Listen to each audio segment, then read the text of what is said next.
Hello बच्चों, आज तुम्हें मैं बाल हनुमान की कथा सुनाऊंगी। आप लोगों को हनुमान जी अच्छे लगते हैं ना।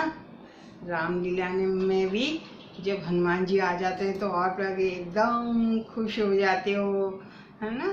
तो उन जब हनुमान जी छोटे थे बचपन में, तो तब की मैं तुम्हें बात बताऊंगी। तो जब हनुमान जी छोटे थे ना, तो वो बहुत चंचल थे, बहुत उछल कूद करते थे, बहुत शैतानियाँ करते थे। तो वहाँ पर जंगल में ऋषि लोग होते थे, ऋषियों के आश्रम होते थे, और वो ऋषि लोग जो हैं वहाँ पर यज्ञ करते थे।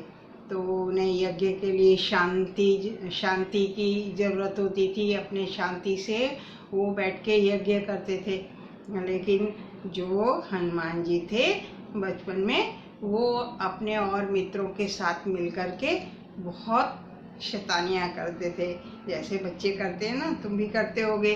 तो ऐसे ही वो भी बहुत शैतानियाँ करते थे, बहुत उत्पात करते थे। तो ऋषियों ने उनको कई बार मना किया कि ऐसे नहीं किया करो, हमारी शांति भंग होती है, हमारे यज्ञ में विघ्न होता है। लेकिन हनुमान जी तो छोटे थे, बच्चे थे, और उनको शैतानी करने में मज़ा आता था, तो वो वैसे ही करते रहे। तो एक दिन उनको ऋषियों को बहुत गुस्सा आ गया, उनके ऊपर क्रोध आ गया, और उन्होंने उनको हनुमान जी को श्राप दे दिया।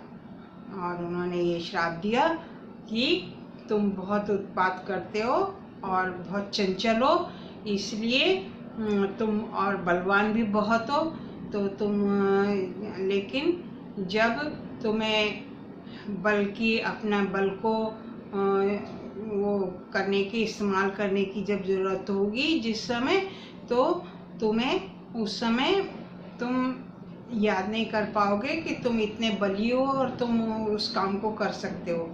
जब कोई तुम्हें तुम्हारे बल की याद दिलाएगा कि तुम इतने बलवान हो और तुम कर सकते हो, तभी तुम उस काम को बलपूर्वक और अच्छे से सिद्ध कर दोगे।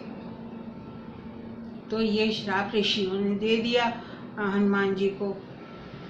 तो ये तो मतलब बहुत बड़ा श्राप था, लेकिन हमेशा उनके साथ में ये श्राप रहा कि जब भी कोई कार्य होता था बलपूर्वक करना, तो कोई ना कोई उनको उनकी शक्ति का याद दिलाता था कि हनुमान जी आप इतने बलवान हो और आप ये कार्य कर सकते हो। अभी भी जब हम हनुमान जी की पूजा करते हैं, उनसे प्रार्थना करते हैं, तो फिर हम उनको उसमें प्रार्थना में उनके बल की याद दिलाते हैं प्रार्थना में।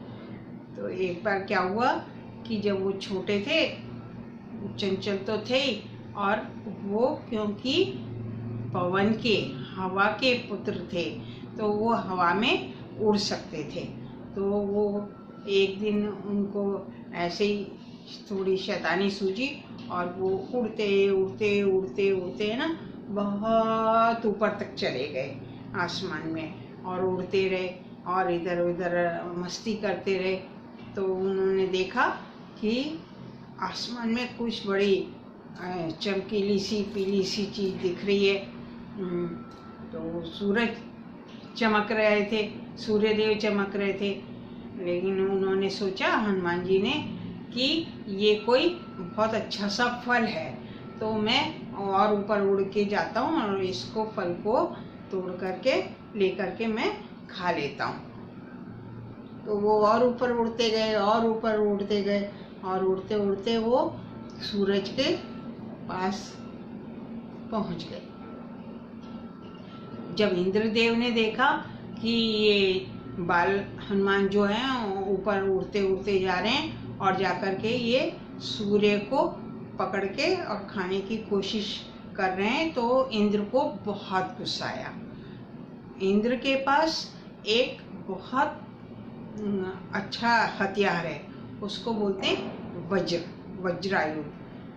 तो इंद्रदेव ने हनुमान जी के जो ये होती है ठोड़ी, इसको हनु भी बोलते हैं। तो इसके ऊपर उन्होंने बहुत जोर से उस वज्र से वार कर दिया, यानी कि मार दिया हनुमान जी की ठोड़ी के ऊपर।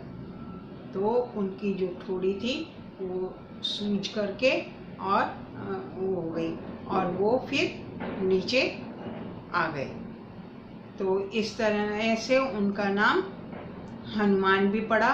पहले वो अंजनी पुत्र के नाम से या पवन पुत्र के नाम से ही जाने जाते थे। अभी भी उन्हें अंजनी पुत्र भी कहते हैं, पवन पुत्र भी कहते हैं, लेकिन ज़्यादातर हम लोग सब लोग जो हैं संसार में उन्हें हनुमान जी के नाम से जानते हैं और उसी नाम से हम उनको पूजते हैं, पूजा करते हैं और वो सारे कार्य हमारे सिद्ध करते हैं अच्छे से। बहुत बलशाली है ना जो काम, और वो उनमें बल भी है और विद्या भी है, बुद्धि भी है।